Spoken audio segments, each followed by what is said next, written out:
The church is muted. Try it again. I cannot tell you how excited I am here, that I am here this morning. I was telling Rita this morning that I used to have a grandmother that lived about 2 hours away from the house.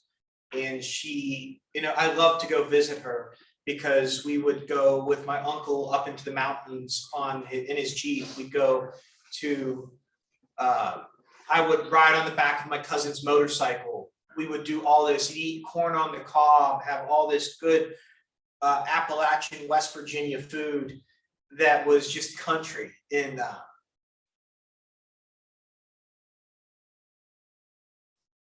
this is that place for me. It's like that family I don't get to see all the time, but when I do, it's really special. And that's who you are to me. So this morning, I make this joke.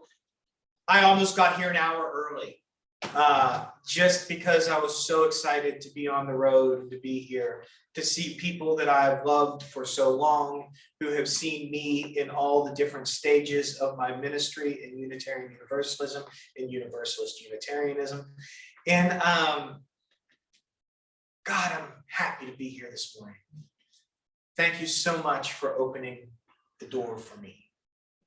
My reading on this morning's sermon comes from the book Tuesdays with Morrie.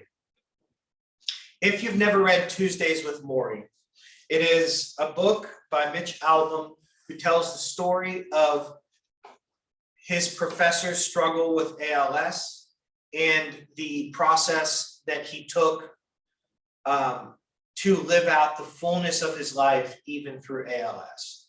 So this section is from page 11, and it's called The Syllabus. The fall semester passed quickly. The pills increased. Therapy became a regular routine. Nurses came to his house to work with Morrie's withering legs to keep the muscles active, bending them back and forth as if pumping water from a well. Massage specialists came once a week to try and soothe the constant heavy stiffness he felt.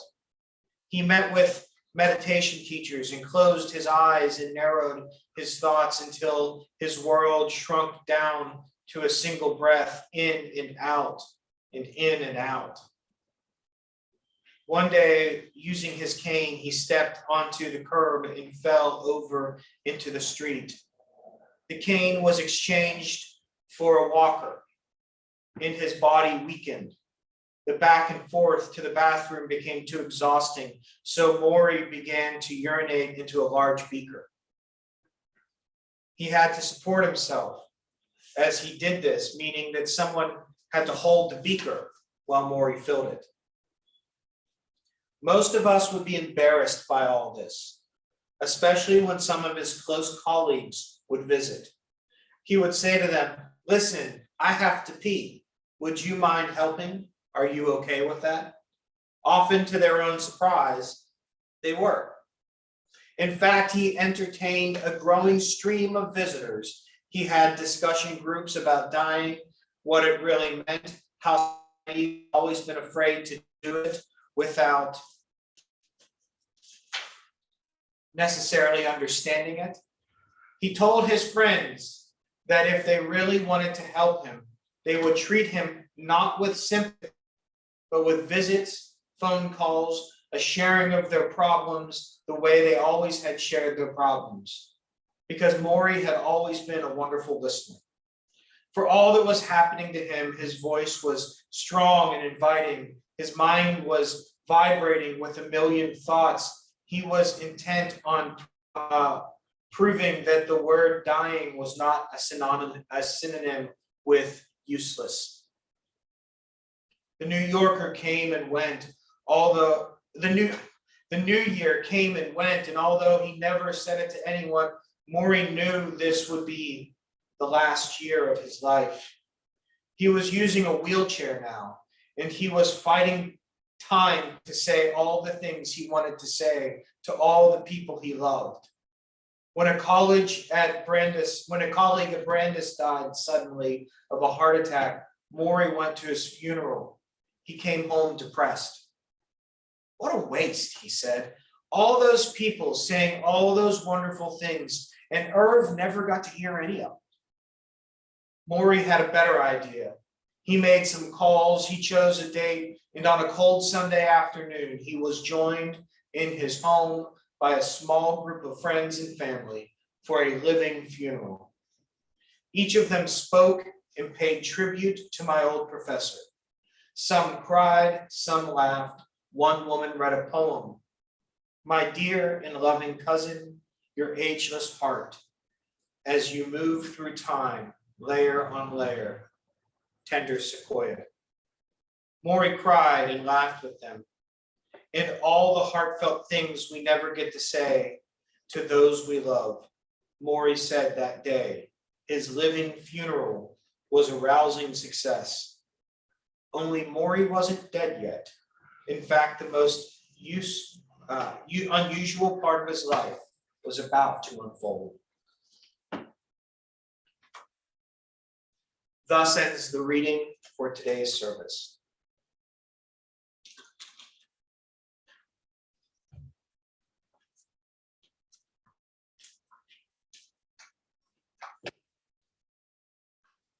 When I was a child, I spoke like a child. I thought like a child. I reasoned like a child. But when I became an adult, I put away childish things. If you've been to a wedding or seen one on TV, you've probably heard this verse from 1 Corinthians chapter 13. And though the verse isn't really talking about marriage, it is mentioning how our understanding of love grows, changes as we become adults. Earlier, the chapter talks about aspects of love, patience, and kindness, that love doesn't envy, it doesn't boast. Like I said, if you've been to a wedding, you've probably heard this. Though sounding very poetic and pretty, it describes the complex nature of love very well. It makes love active in the things we do and choose to do and not do in our relationships with others. It gives us an understanding of not an emotion, but a decision of love. Because when it comes to the world around us, love is not always often easy. Oddly enough, love puts us in opposition to culture. Choosing love is a bold choice. And I think that's pretty punk rock. As I said, when I was a child, I spoke like a child and I reasoned like a child, which led me to considerable misunderstandings of love. And the problem is letting go of those misunderstandings is a lifelong journey that we may find we have to do over and over again. I was in love in 4th grade. I could never tell the girl that I was in love with her. My 4th grade heart could not handle the rejection if she didn't feel the same way. But in 6th grade, I thought it was time to be bold. So I told her. Well, it was 6th grade, so I told my friend Wesley, and he told everyone. Turns out she did not like me, as we say in 6th grade. I learned this in a moment when my friend Carrie drugged me up to her before we headed to class. Everyone I know in the world was there. I had a bracelet for her, and I practiced at the time the most vulnerability that I had ever practiced, and said those 5 words that defined 6th grade love in the early 1990s. Will you go with me? To where I did not know, I just knew that meant we would hold hands on the playground. The crowd before us was silent, and she said no. Turned on her heels and walked away. All the energy and hope I had poured into this moment released in tears. One of the sixth grade bullies said, "Look, he's crying," which made me cry more as the hallway filled with laughter. And I packaged up that feeling. I sealed up that intention in that vulnerability and began to the process of growing a protective wall around my heart. And though I did not choose intentionally, a part of me in my childlike reasoning decided that if this is what vulnerability is, I will pass. Pain that went with the moment may have subsided, but the memory never did, even if I am the only person in the world who ever remembers it. The moment was pivotal in my life, though in the years following, I would relearn that vulnerability. It took a bit longer than I would have liked, because in the same way that we always remember our first love, we always remember our first heartbreak. And healing happens in its own time. Since then, I've learned the power that comes with the willingness to lay oneself bare emotionally before those they love. But like I said, it took a while. Simon Sinek once said that love is like giving someone the power to destroy you in the trust that they won't use it.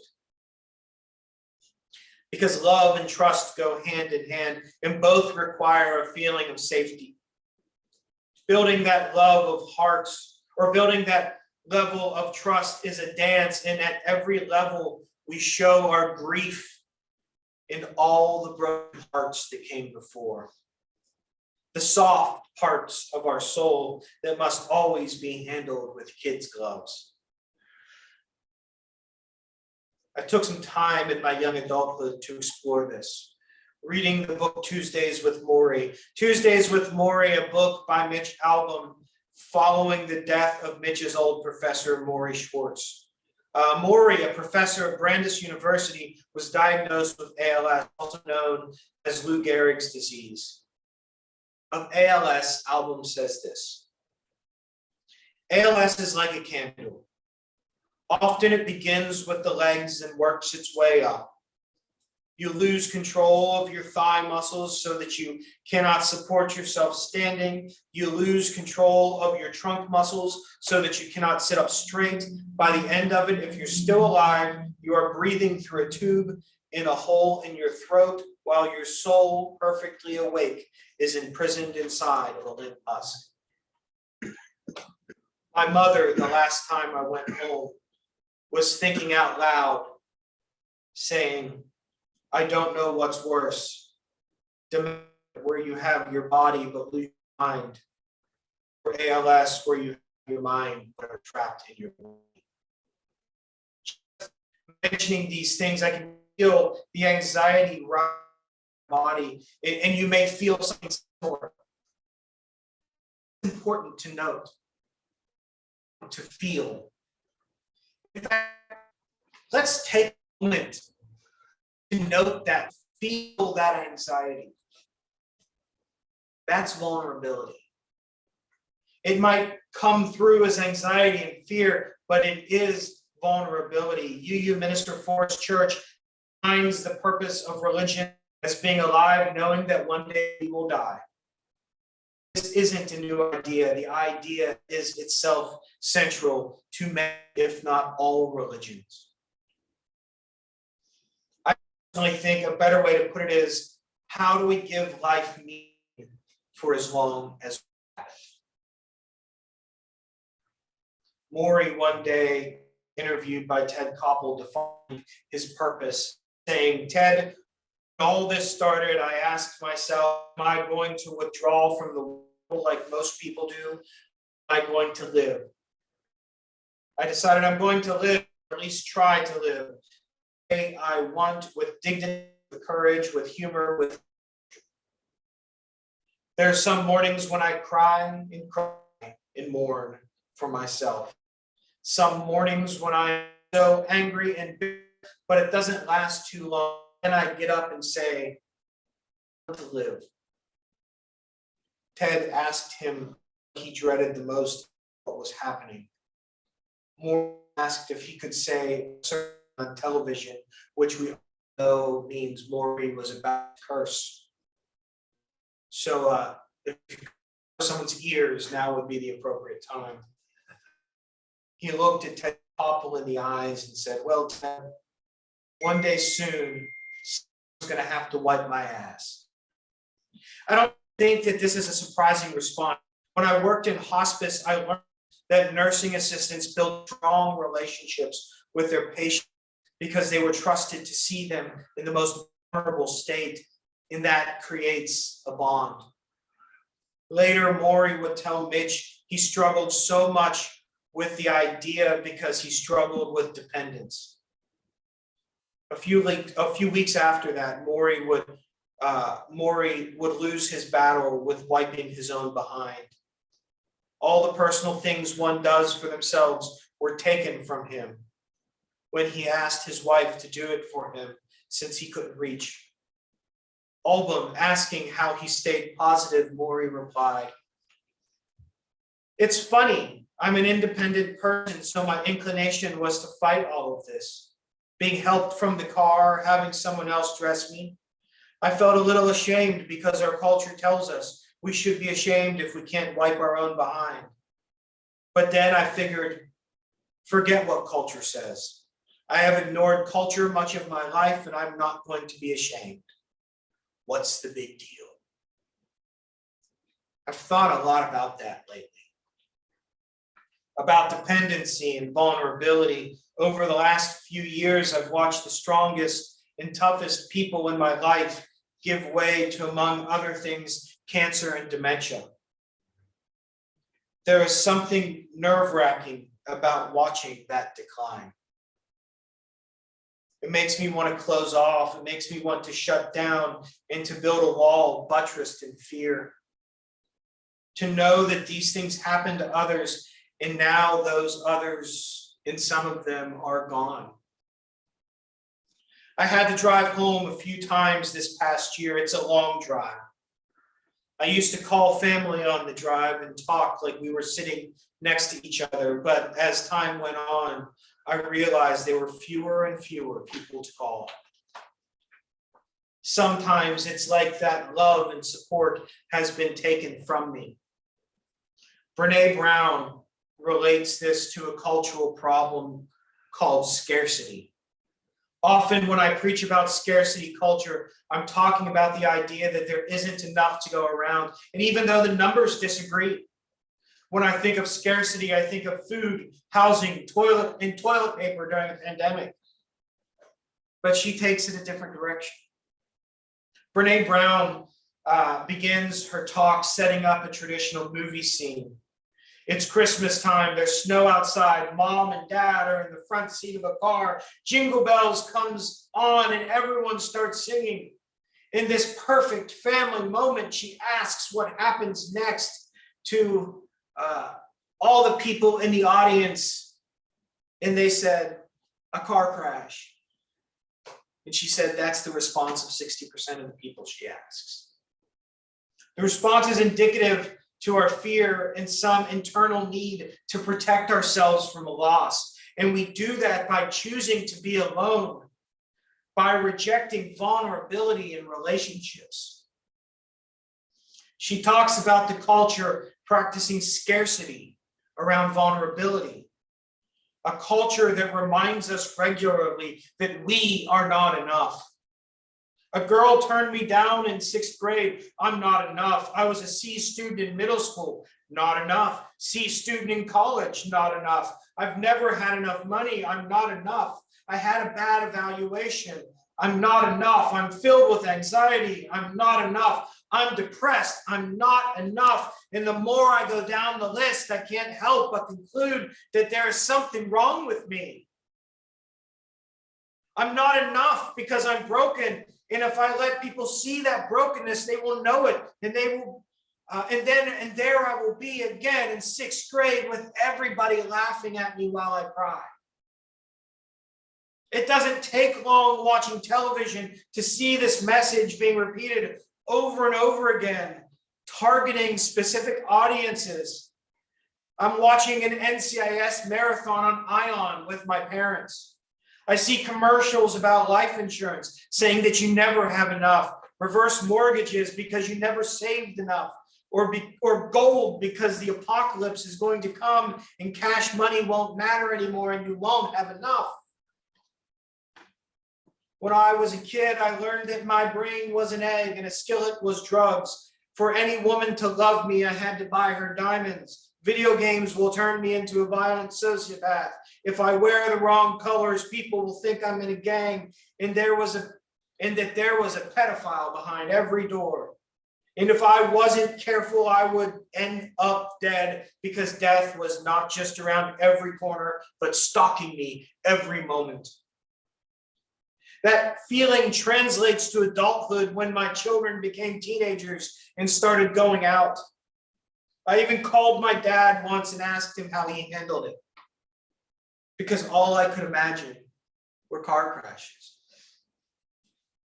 I remember when I was 21 years old, I was driving, taking a blind left at my home on North 16th Street in Wheeling, West Virginia, and a car slammed into me, driving me into a pole, my head going through the windshield. I was okay, but had to be taken by ambulance to the hospital to clean the glass out of the wound. When they were done, I called my dad and said, "Can you do me a favor and come get me from the hospital? I'm fine, but I got into a car accident."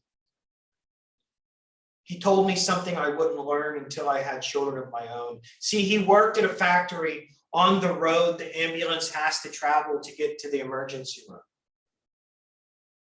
He said, "I heard the ambulance go by." What he said next blew my mind. He mentioned how often he heard that ambulance go by while I was growing up. See, I grew up a latchkey kid. My brother and I were often home alone in the summers, but always after school. He said every time I went by, I couldn't help but think it was one of you. I never forgot that, especially when my stepdaughters started going out by themselves, or even when we had to start leaving them alone, whether it was at college or somewhere else. My dad said on the phone, "I try to forget you're out there." I realize he created this cognitive dissonance, and I think many parents do, knowing that I am out there, forgetting at the same time. Because that's scary. To love someone so thoroughly when it was a child, a partner, or a friend, that opens us up to pain. To hand over the defense codes to our hearts, not only is that stressful, but the responsibility of holding those codes is immense. Because if we become dependent on their love, what will happen if they take it away from us? So maybe we build a wall around our hearts. We don't let people in. We don't tell them how we feel, and we don't let them know how much they matter to us, because we are fragile, and unrequited love can shatter us into that fragility. So we numb ourselves with drugs, with food, with work, with business. We numb ourselves from the pain because we already know we are not enough. Television commercials, our parents, our inner dialogue, they remind us every day that we fail in love because we are failures, so we choose isolation even from those we love. Because if we let them in, when they really see who we are, they will leave us. When they find out that most of what the world sees is a projection or a facade, that all we are is a series of failures, they will take that love away. And there's a name for what I just described. It's called shame. And the only way to avoid it is best described by Laura Jane Grace, the band leader for the punk band Against Me. Because of the shame I associate with vulnerability, I am numbing myself completely. Because we can't just numb parts of ourselves. Individually, if we numb our broken parts and try to be invulnerable, we have to numb the parts that people love about us. When it comes to emotion, it's all or nothing. Our culture calls us to be invulnerable. Security commercials warn us about being vulnerable to attack or to break-ins. Culture tells us that criticism should flow from us like water off duck's back, that if we don't have enough, it's purely our fault. And the only way to have enough is to wall off all others.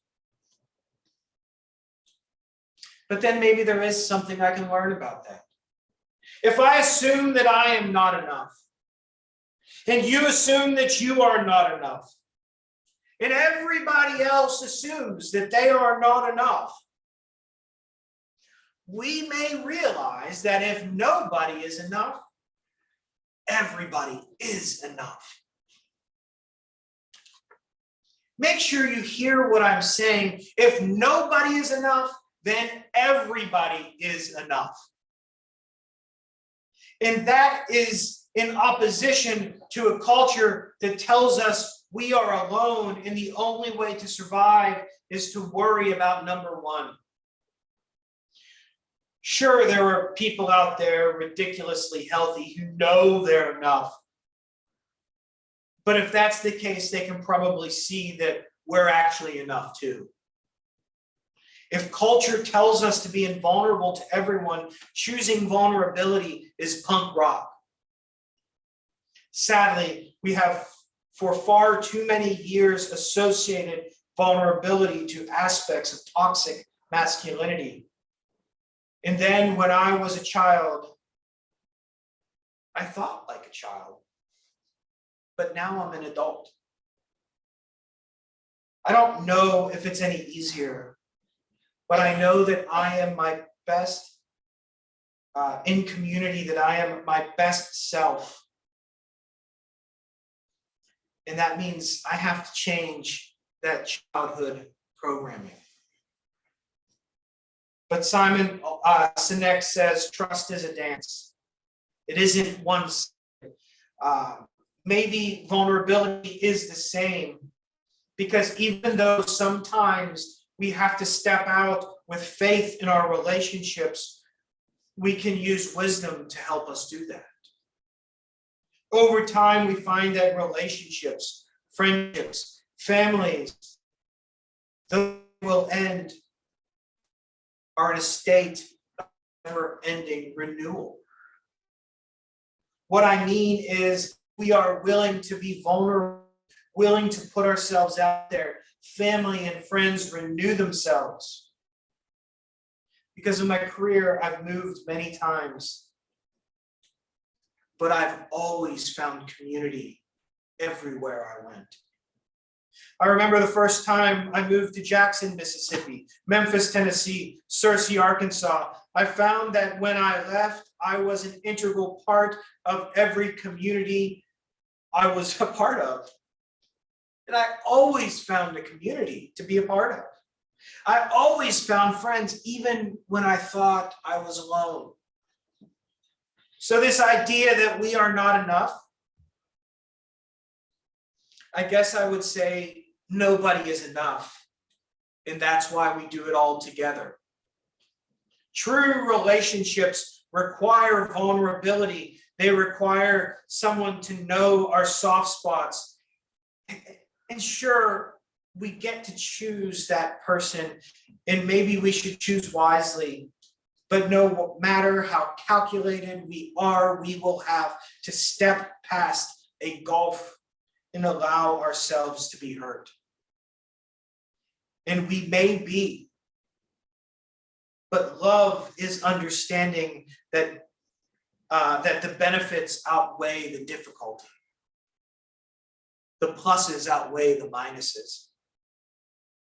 So as you go to and fro, just pay attention to that desire to isolate and ask yourself why. Sure, maybe you should protect yourself at this moment, or maybe it's Time to step out. Building new relationships, renewing our soul over and over again. This is life. I think with every relationship I lose, I gain 3. I thought of that this morning when I got in my car to drive here, about this relationship that we've had for so many years, about the people that have come and gone from here, from Jackson, from all these places. It was sad to lose all the people that I lost. It was joyful to learn that I could still build relationships with new people. I could find new family to love.